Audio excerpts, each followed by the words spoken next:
Bonjour à tous, c'est un plaisir pour moi de vous retrouver ce lundi 3 novembre 2025 pour vous présenter ce numéro. Bienvenue à tous, c'est l'actualité internationale sur Kivu Morning Post TV. Le président Félix... À ce sujet, il a fait le point sur les différents processus de paix de Nairobi. Vivre en paix, travailler au développement de nos populations et à la coopération entre nos pays.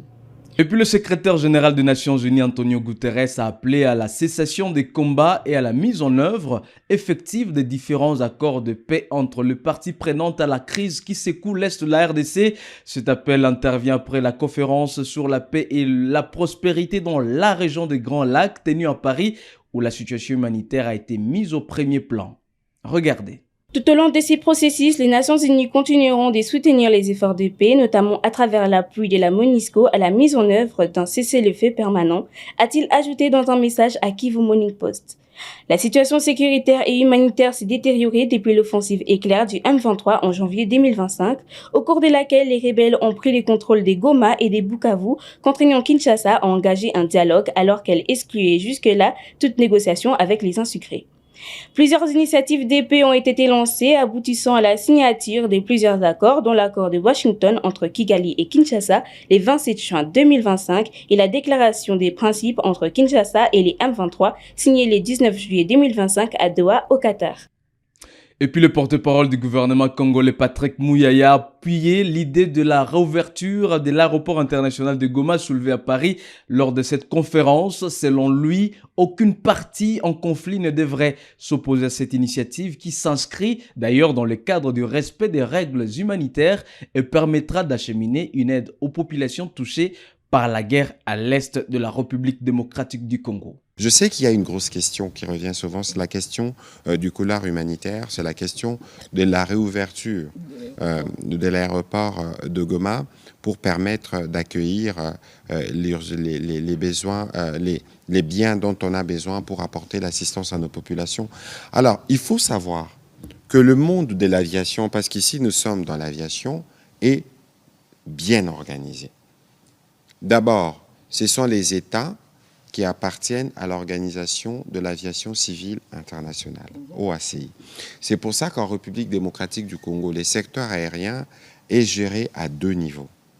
Évidemment, il y a le niveau politique au niveau du ministère du Transport, mais nous avons la RVA d'une part, qui gère tout ce qui est infrastructure. Nous avons l'autorité de l'aéronautique civile qui s'appelle AAC, qui gère tout ce qui concerne les différentes autorisations. Je vous donne un exemple. Il n'y a aucun vol, aucun avion qui peut venir sur le territoire de la RDC sans que préalablement il n'ait obtenu les autorisations, sans que préalablement il n'ait transmis les identifiants de l'avion, donc l'immatriculation, et les membres d'équipage, le manifeste, donc le nombre de passagers, et ce ne sont que après avoir présenté tous ces documents que l'AAC délivre un document qui vous permette de survoler le territoire congolais. Parce que qu'on ne vous trompe pas, les avions sont guidés. Lorsque vous voulez entrer dans l'espace aérien congolais, même si vous devez atterrir à Goma, ne devez-vous pas passer par Kisangani ou par Kindu? Et puis les aéroports sont codifiés dans le langage des spécialistes. Et donc c'est illusoire alors de penser, parce que si c'est Pantin qui occupe les provinces ou les villes plutôt de Goma et des Bukavu, avaient eux la légitimité moindre, ils auraient déjà commencé à utiliser ces aéroports. Voilà. Il n'y a aucun aéronef qui peut, dans ces contextes où nous avons émis un NOTAM.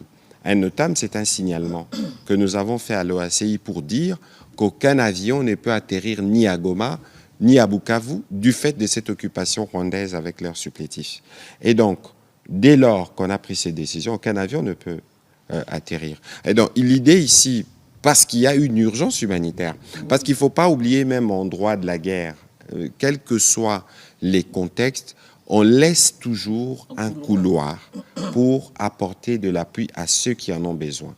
Et ni le Rwanda, ni leur fils préféré, le supplétif M23, ne peuvent s'opposer à la nécessité qu'il y a aujourd'hui d'apporter l'appui humanitaire à nos populations qui sont sur place. Alors, ce qui va se passer, on ne va pas lever le NOTAM, mais on va organiser des vols spécifiques avec des types d'appareils précis, avec évidemment la collaboration avec à la fois les humanitaires et les Nations Unies pour voir dans quelle mesure cette assistance pourra être apportée. Ça veut dire que s'il y a un avion qui doit décoller et qui doit atterrir dans ces parties-là, cet avion, cet appareil doit d'abord se faire signaler au niveau de l'aéronautique civile avec tous les détails qu'il faut, et c'est par là que les choses pourront être organisées. Donc on ne vous trompe pas, on peut bien rêver, même si on occupe l'aéroport de Goma illicitement d'ailleurs, mais on ne peut pas être en droit de décider du trafic qui doit y être fait. Donc ça doit être quelque chose de bien clair, de bien précis. De son côté, Olivier Ndourungire, ministre rwandais des Affaires étrangères, estime qu'il serait plus sage d'attendre les conclusions officielles de la conférence de Paris. Ce diplomate a précisé que la décision sur la rouverture de l'aéroport de Goma sera prise lors des négociations de Doha entre le gouvernement congolais et l'A123 et que la proposition française ne confère aucun rôle direct aux autorités congolaises. Selon lui, seuls la MONUSCO et l'A123 seraient concernés par cette initiative. Claire Tawab, maire adjointe de la commune de Grigny, région Île-de-France d'origine congolaise, a pris part à une rencontre avec le ministre délégué à la francophonie et à la diaspora, Crispin Mbandou.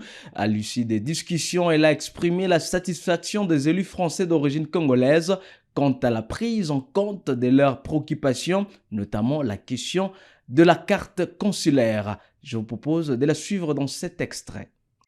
Alors on a été très ravis de pouvoir rencontrer son Excellence, Monsieur le Ministre, parce que finalement c'est quelque chose qui a été attendu et on aurait voulu avoir un interlocuteur direct sur les questions de la diaspora.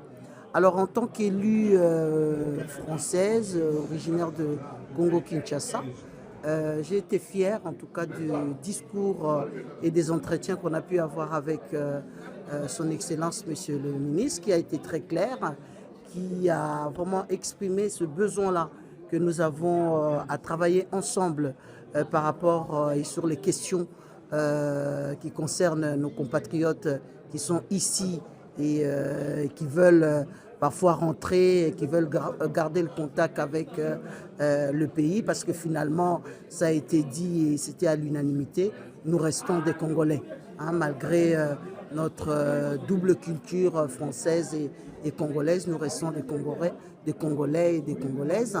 Et la question de la diaspora, la question de notre implication dans notre pays d'origine est plus qu'importante, où nous nous sommes engagés, malgré que nous représentons ici, nous sommes des représentants de la France, mais nous nous sommes engagés aussi à porter les meilleurs de nous pour le Congo. Et pour cimenter cette contribution, quel est votre avis sur les propositions faites par le ministre, notamment une carte pour des Congolais de l'étranger qui pourrait s'appeler Okapi, notamment il se dit favorable à la création d'une banque. Quel est votre avis sur ces propositions? Mais c'est des très très belles propositions que je salue d'ailleurs le ministre, en espérant, en tout cas ça va se mettre en place assez rapidement, parce que c'était une demande, hein, de Congolais de l'étranger en tout cas, de pouvoir par exemple réintégrer leur nationalité d'origine. Là le ministre a promis qu'il va y avoir un travail qui va être mené. Il a mis en débat justement cette proposition de pouvoir peut-être bénéficier d'une carte consulaire, hein, nous qui avons acquis la nationalité par exemple française, de pouvoir bénéficier d'une carte consulaire qu'on appelle le CAPI, ça serait très bien. Et nous, pour les politiques, ça nous permettra à un moment donné surtout de pouvoir postuler en tout cas à des postes politiques, de manière à ce que nous accompagnions l'élan, nous accompagnons tous les travaux qui se fait au Congo. En tout cas, on est ravis et on est impatients à ce que ça puisse se mettre en place. Merci, Monsieur le Ministre. Ainsi s'achève cette rubrique de l'actualité internationale de ce 3 novembre 2025 sur KMP TV. Où que vous soyez, merci à vous de l'avoir suivi. Surtout, restez avec nous pour la suite de l'actualité et je vous dis à très bientôt.